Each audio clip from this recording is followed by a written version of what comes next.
परमेश्वरमा जिउने मान्छे यस्तो हुन्छ, त्यो लगनशील हुन्छ, हरेक ठाउँमा ऊ मेहनती हुन्छ, हरेक ठाउँमा ऊ प्रभुमा जिउँछ, तर्किँदैन, समस्या आउँदा पनि तर्किँदैन।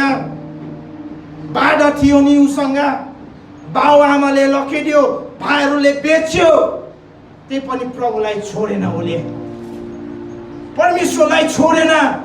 आज हामीलाई थोरै समस्या आउँदाखेरि परमेश्वरसँग प्रश्नहरू कति उठ्छ, धैर्य हुँदैन। एउटा सानो कुरा आयो भने रोग लाग्यो, प्रभु विश्वास गरेर भयो, यो के कुरा गर्यो, प्रभुले त जीवन दिनुभयो, तपाईँले सानो कुरामा तपाईँले प्रश्न उठाउने, तपाईँ पनि धैर्यको साथ योसेफ जस्तै विश्वास भएर 13 वर्षसम्म सङ्घर्ष गरे के एउटा केटा के 30 वर्षमा ऊ प्रधानमन्त्री भयो।